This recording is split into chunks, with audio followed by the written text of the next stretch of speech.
Bonsoir à tous, soyez les bienvenus dans votre journal de l'Afrique. À la une de l'actualité de ce soir, le sommet de la CEDEAO à Accra au Ghana. Le Burkina Faso échappe aux sanctions à condition de libérer sans délai le président Kaboré et de proposer un calendrier électoral le plus rapidement possible. Madagascar se prépare au passage du cyclone Batsira et la population est appelée à la plus grande vigilance. Des vents violents risquent de balayer la côte est de la grande île. Gaël Borgia est sur place pour France 24. Et puis Rémi Edan est notre invité, l'invité du Journal de l'Afrique ce soir. Il est l'étoile montante du RnB Afro en Côte d'Ivoire. Il nous présentera son tout dernier titre, c'est à suivre à la fin de cette édition. L'Égypte qui décroche sa place en finale pour la Coupe d'Afrique des Nations. Les Pharaons ont défié le Cameroun qui s'est donc incliné. Bonsoir à vous, Marcel Amoko. Vous êtes dans une fan zone à Yaoundé. On imagine la tristesse, tout simplement, ce soir, des supporters de l'équipe nationale. Oui, nous sommes exactement dans la fan zone de Yannick Noir, l'ancien tennisman. Et vous pouvez le constater, c'est le désert. La plupart des personnes qui étaient rassemblées ici depuis la fin de l'après-midi sont parties après cette séance de tir au but insoutenable. Séance de tir au but qui a vu donc les Égyptiens éliminer les Camerounais. Et pourtant, l'espoir était permis après une première mi-temps où on a vu les Camerounais entreprenants qui ont raté de nombreuses occasions. La deuxième mi-temps, elle a été un peu plus équilibrée. Et après le temps réglementaire, les 90 minutes, donc les deux équipes étaient à 0 but partout. Il a fallu passer par les prolongations, 30 minutes de plus.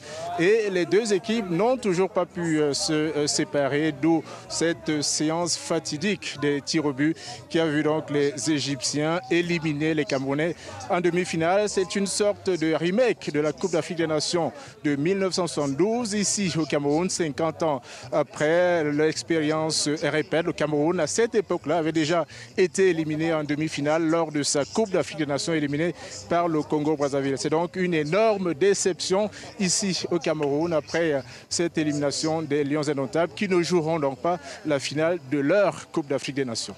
Merci beaucoup Marcel Amoko en direct depuis Yaoundé. Du sursis pour le lieutenant-colonel Damiba, pas de sanctions immédiates pour le Burkina Faso, mais l'exigence d'un retour rapide à l'ordre constitutionnel, c'est la condition posée par la CEDEAO, réunion sommet à Accra au Ghana. La correspondance de Serge Daniel. Les chefs d'État qui se sont réunis ici ont constaté qu'il y avait des a priori favorables vis-à-vis du nouvel ordre fort du Burkina Faso. Deux missions ont été dépêchées sur place, une mission civile et une mission militaire, qui sont revenus ici pour parler aux chefs d'État en disant « nous pouvons tenter de leur faire confiance ». Donc, ce qui fait qu'ils ont échappé à d'autres sanctions. Mais attention, deux demandes importantes ont été faites ici à Accra. Libération immédiate du président Roch Marc Kaboré, l'ancien président qui a été arrêté depuis le coup d'État et qui est ensuite en résidence surveillée. Et puis ensuite, il a été demandé à la junte de Ouagadougou d'organiser des sorties, de proposer un calendrier pour aller rapidement aux élections. Évidemment, ici, on a parlé également du Mali. Le Mali, on a parlé du Mali et de la Guinée. Sur le Mali, les sanctions ne sont pas levées parce que, justement, les chefs d'État ont estimé que la junte malienne, les autorités maliennes n'ont pas présenté un nouveau calendrier pour aller aux élections. Ils avaient proposé, les autorités maliennes avaient proposé 5 ans. Niet a répondu la CEDEAO.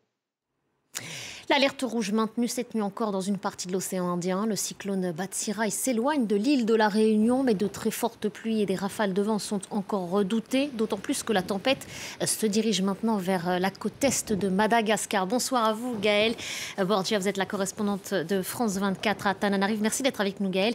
La région de Mahanoro est particulièrement exposée au risque. Comment est-ce qu'on se prépare à faire face à l'arrivée de cette tempête ? Vous savez, c'est très compliqué de se préparer à une catastrophe naturelle d'une telle ampleur dans un pays comme Madagascar, un pays pauvre où les gens toute l'année sont déjà sur le fil, où en temps normal on manque cruellement de moyens. Et je rappelle que ce cyclone, selon les prévisionnistes, sera intense, puissant, dangereux, d'une violence inouïe.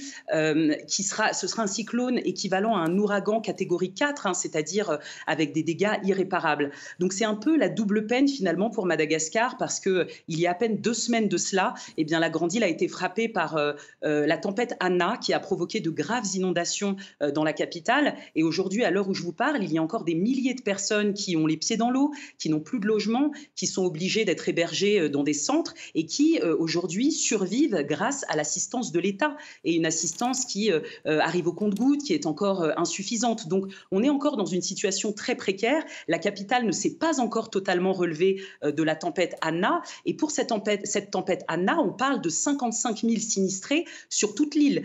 Pour le cyclone Batsirai, on s'attend à 600 000 sinistrés sur tout Madagascar. Donc le gouvernement a déjà décrété l'état de sinistre national.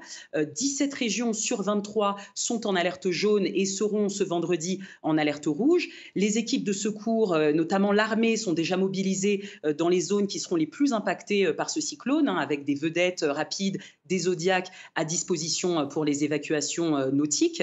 Et le gouvernement a également pris des mesures pour cesser toute activité. Et donc, les écoles de tout le territoire seront fermées et les activités également des entreprises seront à l'arrêt jusqu'au moins au départ du cyclone. Des premières dispositions ont donc été prises tout de même. Merci beaucoup, Gaëlle. Merci pour toutes ces précisions. 2 jours après l'attaque dont il a été la cible, le président Embalo appelle la population à reprendre le cours d'une vie normale. Ce sont ses mots. Déclaration faite depuis le palais du gouvernement à Bissau. Sous garde rapprochée, le chef de l'État est retourné sur les lieux de l'assaut. Il attribue la tentative de coup de force de mardi à un groupe de bandits. Je vous propose de l'écouter. Cet acte a été commis par un groupe de bandits qui voulaient prendre le pouvoir sous les ordres d'un autre groupe comme eux. Écoutez, je suis ici avec tous les chefs militaires, y compris le chef d'état-major par intérim. Ce qui vient de se passer est vraiment triste. Cet acte fera à nouveau parler de la Guinée-Bissau dans le monde entier. Et je ne pense pas que cela nous rende dignes. Depuis plus de 48 heures, une course contre la montre est engagée dans le village de Babbered, près de Chefchaouen, dans le nord du Maroc. Un petit garçon de 5 ans, Ryan, c'est son nom, est accidentellement tombé dans un puits asséché. Il a pu recevoir de l'eau et de l'oxygène. Et le secours reste mobilisé pour tenter de le faire remonter à la surface. Mais le puits est étroit et difficile d'accès. Seule solution pour sauver cet enfant, creuser tout autour du site. Et puis sachez que le hashtag Sauver Ryan a très vite été relayé sur les réseaux sociaux. En Tunisie, la consultation nationale se poursuit. Des questions auxquelles les citoyens répondent en ligne. 50 000 personnes au moins se sont déjà connectées sur la plateforme. Leurs réponses doivent en principe servir de base aux réformes constitutionnelles et législatives prévues pour cet été. Reportage de Lilia Blaise et Hamdit Lili. Dans ce quartier populaire de Tunis, Sidi Arsine, la consultation nationale se fait à plusieurs. Les employés aident ceux qui ne savent pas lire ou qui n'ont pas accès à Internet chez eux.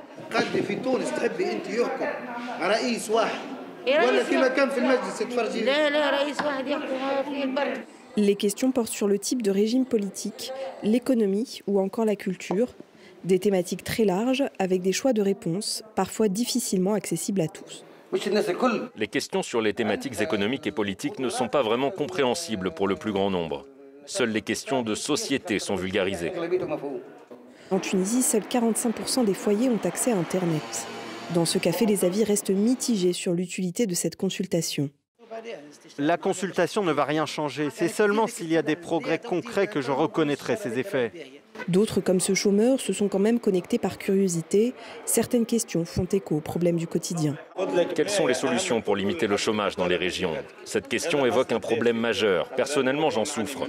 Regardez, je suis au café en milieu de journée. Pourquoi? Parce que ça fait longtemps que je suis au chômage.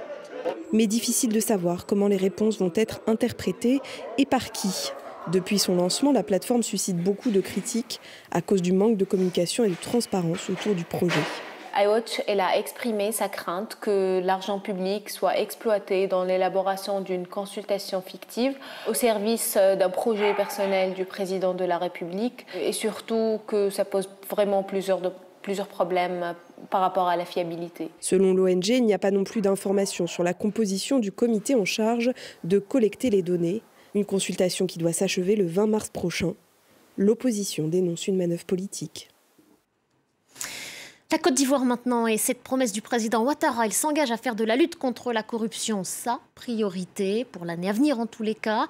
Pour l'exemple, depuis l'automne dernier, des policiers présumés corrompus comparaissent devant des tribunaux militaires. Voyez ce reportage de Samuel Bernard. Le cœur de la lutte contre la corruption, c'est ici. Au tribunal militaire d'Abidjan, des policiers ou gendarmes accusés de corruption ou de racket comparaissent presque toutes les semaines. Depuis septembre, les autorités ont décidé d'accélérer la cadence. Le président du tribunal, Ange Kessi, est devenu malgré lui le visage de cette nouvelle bataille que tente de relever le gouvernement. La corruption existe dans d'autres dispositifs pénals depuis bien longtemps, depuis 1960. À un moment, on s'arrête pour voir quel est l'état de la société. Et je pense que le gouvernement a estimé qu'il est temps que nous puissions passer à la vitesse supérieure dans la lutte contre la corruption. En 2019, 59% des Ivoiriens estimaient que le gouvernement répondait mal ou très mal à la corruption dans l'administration publique. Parmi les fonctionnaires considérés comme les plus corrompus, les policiers et gendarmes figuraient en première place. Face au phénomène, le ministre de la Bonne Gouvernance souhaite élargir davantage le spectre. Il ne s'agit pas uniquement, comme certains pensent pouvoir le dire, rien que de petits poissons. Je veux dire, toute la chaîne de la corruption au sein des forces de défense et de sécurité sont visées par la question de la détection de la corruption. De nombreuses arrestations, y compris de personnalités de la haute administration, ont eu lieu ces derniers mois. Une avancée que salue cet humanitaire spécialiste des questions de corruption. Il plaide cependant pour plus de transparence. Le problème, c'est qu'on ne sait pas quelle est la base qui a suscité la poursuite. Est-ce que c'est un rapport qui a été reçu par le ministère ou bien ce sont des saisines qu'il y a eu? Et c'est important, pourquoi? Parce que ça permet à l'opinion publique de savoir que ce n'est pas vraiment une intention du gouvernement, par exemple, de nuire à des personnes en fonction de leur appartenance politique. Le président de la République, Alassane Ouattara, a promis d'inscrire la lutte contre la corruption au rang des priorités du gouvernement en 2022. Notre invité ce soir, c'est Rémi Eden. Bonsoir. Merci d'être avec nous. Vous êtes auteur, compositeur, interprète et pianiste, un artiste presque accompli. Alors, vous affolez la toile en ce moment, Rémi, avec ce titre, Le goût de... On va regarder, écouter un extrait, on se reparle juste après.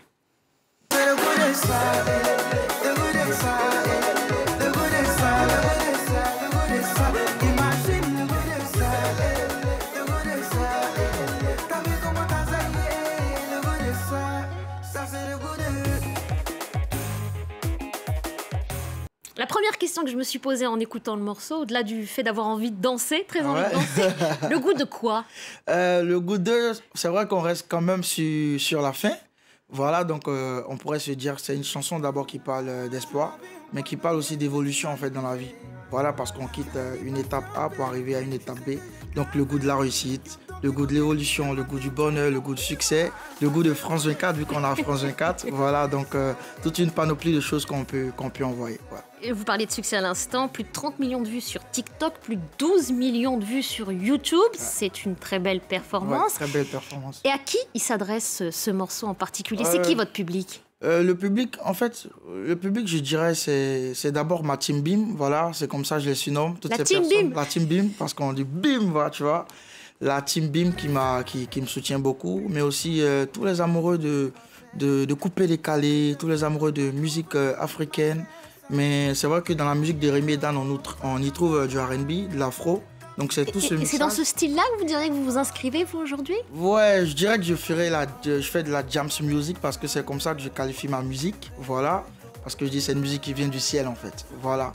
Donc, c'est presque divin, ce que vous dites. Voilà, c'est divin, c'est divin. Donc, on essaie de faire de belles choses qui touchent beaucoup de personnes, mais en général, je vise un public plus large, en fait. Je ne cible pas seulement les jeunes.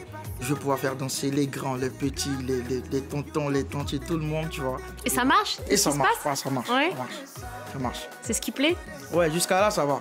Jusqu'à là, ça va, on ne se plaint pas. Donc, on continue d'envoyer de belles choses. Et vous n'étiez pas spécifiquement, particulièrement disposé à une carrière musicale, je crois, parce qu'en lisant un petit peu votre bio, vous étiez en train de poursuivre des études, notamment au niveau de licence à l'université Houphouët-Boigny. Qu'est-ce qui a fait que vous avez poussé la première fois les portes d'un studio? C'était en 2017, je crois. Effectivement, 2016-2017, où je suis rentré en studio pour la première fois. À la suite de ça, il y a eu C'était par hasard? Bon, comme on le dit très souvent, le hasard n'existe pas.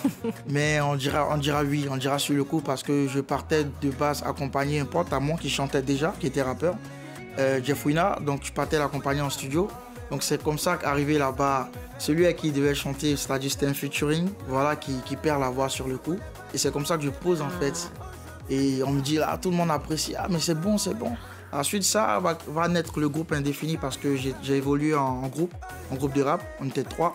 Et voilà, pour répondre à votre question, je dirais simplement que le virus de la musique, lorsqu'il te pique, on finit par s'attacher, c'est comme des enfants, tu vois, on finit tous par s'attacher. Et puis ensuite, tout est allé très vite. 2018, votre premier single, Pas comme eux. 2019, Juste pour moi, Mon Mousseau, tout est allé très vite. Est-ce que vous avez peur que ça s'arrête? Je vous le souhaite absolument pas. Mais quand ça va très vite, qu'est-ce qu'on fait pour que ça dure? Peur que ça s'arrête, je dirais pas, parce que je suis quand même préparé à ça. Voilà, j'ai vraiment beaucoup bossé pour être à ce niveau aujourd'hui.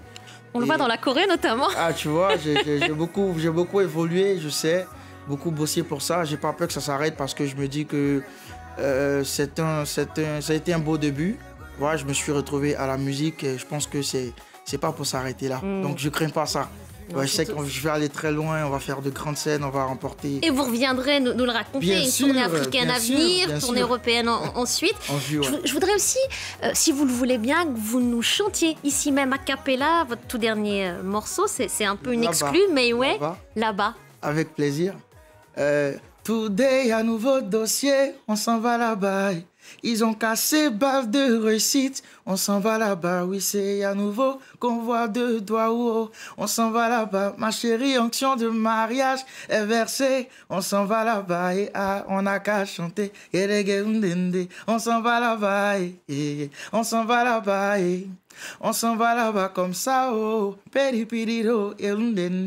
on s'en va à France 24, on s'en va là où il y a le bonheur, nouvelle chanson. Vers les étoiles. Ouais, vers les étoiles. Et ce titre, c'est un clin d'œil, je crois, à un artiste ivoirien aussi. Meïwé, pourquoi ce clin d'œil? Pourquoi cet hommage? Cet hommage, vous savez, pour moi, Meïwé, je dis toujours, c'est une légende vivante en fait. C'est une grâce pour la Côte d'Ivoire, qui est mon pays, parce que il a fait beaucoup, on a voyagé, moi j'ai été bercé au son de ses musiques, on a grandi, il a son style de musique qui est le Zoblazo. Voilà, qui c'est lui seulement, on va dire, qui maîtrise un peu son sujet. Donc j'ai toujours voulu en fait lui rendre hommage dans ma musique, mais le comment ça devait se faire, je savais pas. Et ben avec cette chanson, j'ai beaucoup senti, j'ai pas bossé seul, j'ai bossé avec mon arrangeur Tamsir, avec un magnifique compositeur aussi au pays, Willy Bénédiction. Et voilà, avec l'apport aussi de Meïwé. Il a réagi, voilà, alors il a réagi, qu'est-ce qu'il vous a dit? Il a réagi, il était plutôt content de cet hommage qui lui était en fait réservé. Et voilà, il a apporté beaucoup aussi. Et un featuring bientôt? Un projet commun? Ouais, un projet commun. Si vous regarde, vous pouvez peut-être passer le message. Papa, si tu me regardes, voici ton fils, tu sais, voilà. Donc je sais que, Inch'Allah, ça va se faire. Merci beaucoup, Rémi Eden. Merci d'avoir accepté d'être beaucoup. notre invité ce soir. Et merci à vous de votre attention. Restez avec nous sur France 24, l'information continue.